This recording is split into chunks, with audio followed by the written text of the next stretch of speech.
బాలాజీ గోవిందప్పని జైల్లో పెట్టారు, శాశ్వతంగా ఉన్నాడా? ఉంటాడా? రాడా? ఎవరైనా వస్తారు. కాబట్టి జైల్లో పెట్టడం ద్వారా పరిపాలన చేయాలనుకుంటే దానికి తగిన శాస్తిని, తగిన మూల్యాన్ని ఈ రాష్ట్ర ప్రభుత్వం అనడం కంటే నారా చంద్రబాబు నాయుడు గారు లేదంటే మీ ఏకైక పుత్రుడు దానికి మూల్యం చెల్లించక తప్పదని ఈ సందర్భంగా చెప్పదలుచుకున్నాను. ఓకే, సుప్రీంకోర్టు శివార్డులు పెట్టింది సిఐడి వాళ్ళని ఇట్లా అరెస్టులు చేయొద్దు అని. హైకోర్టు ఏమో పోలీసులకు ఇప్పటికే చాలా సార్లు చెప్పింది, అయినా పర్వం కొనసాగుతూనే ఉంది. ఇప్పుడు ముఖ్యంగా చంద్రబాబు నాయుడు గారి ధోరణి మారిద్దని అనుకోను, కానీ ఏ ప్రభుత్వంలో అయినా పనిచేసేటటువంటి పోలీస్ వ్యవస్థ ఒక్కసారి ఆలోచించుకోమని మనం చేస్తున్నాం. కానిస్టేబుల్ టు డీజీపీ ఆలోచించుకోండి. ప్రభుత్వాలు శాశ్వతం కాదు, అయితే డీజీపీ కూడా శాశ్వతం కాదులే, 2 సంవత్సరాలతో వెళ్ళిపోతారు, అదే ఆయన ధైర్యం. చాలామంది ఐపీఎస్ ఆఫీసర్లు ఉన్నారు, రాబోయే ప్రభుత్వంలో కూడా పని చేయాలి. మళ్ళా తిరిగి చంద్రబాబు వస్తాడా, మేము వస్తావా, టైం విల్ డిసైడ్. కొద్దిగా రూల్స్ ప్రకారం వెళ్ళండి అయ్యా. మనం చూసాం కదా, చిలకూరుపేటలో రజనమ్మ గారి కారులోంచి పట్టుకొచ్చాడు చొక్కా పట్టుకుని. ఏమైంది? 41 నోటీస్ ఇచ్చి పంపించాల్సిన కేసు అంత హంగామా చేయాలా? అంత హంగామా చేసి లాక్కొచ్చి తీసుకొచ్చి ఏం చేసావు? కోర్టులో పెట్టావు, కోర్టు వదిలేసింది, అంతే కదా.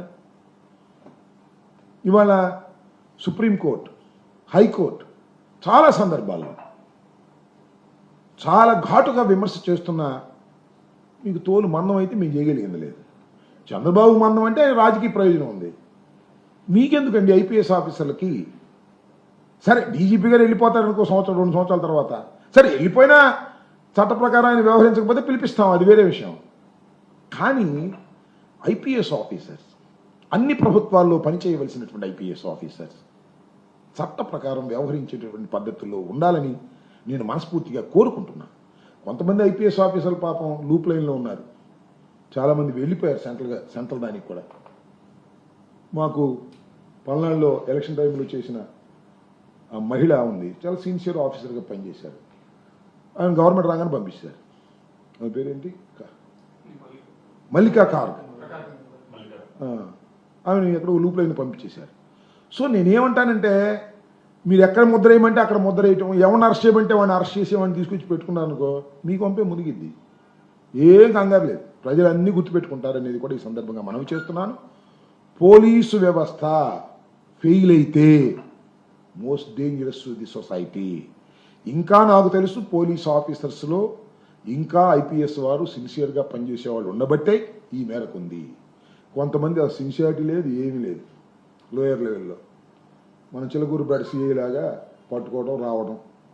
ఆ మధ్యన వాసు అనే ఆయన ఉన్నాడు ఒక ఆయన వెళ్ళి అర్ధరాత్రి 3:30కు పట్టుకొచ్చాడు ఒక ఆమెని, మహిళను కోరుకోకుండా. ఎక్కడ పోతావు? దెయ్యం వెళ్ళే పట్టుకుంటుంది, నేను గుర్తుపెట్టుకో. ఆ తప్పు దెయ్యం వెళ్ళే పట్టుకుంటుంది, సుప్రీంకోర్టు దాకా వెళ్ళి పట్టుకుంటుంది. మహిళను తీసుకొచ్చి కొట్టారు చిలకూరుపేటలో ఒకసారి. ఎక్కడికి పోవన్నీ రికార్డ్ అయి ఉంటాయి, వెంటాడుతానే ఉంటాయి మీ సర్వీస్ మొత్తం అనేది కూడా గుర్తుపెట్టుకోండి. కొద్దిగా జాగ్రత్తగా చేయండి. ఏదో మా లోకేష్ చెప్పాడు, ఎమ్మెల్యే గారు చెప్పాడని మీరు విరుచుకుపడ్డారనుకో, మీరు చట్టబద్ధంగా పనిచేయవలసినటువంటి అధికారు అనే విషయాన్ని మర్చిపోకండి. మీరు లైసెన్స్డ్ గూండాస్ కాదు, చట్ట ప్రకారం పనిచేయవలసినటువంటి పోలీసు అధికారులు. అది దాటి వెళ్ళారా దెబ్బతింటారనేది ఒక సలహా. పాటిస్తే పాటించండి, పాటించకపోతే పాటించే విధంగా న్యాయస్థానాలు చేస్తాయి. చేసే విధంగా న్యాయస్థానాలను అప్రోచ్ అయ్యేటటువంటి శక్తి, యుక్తి మాకుందని కూడా ఈ సందర్భంగా మనం చేస్తున్నాం.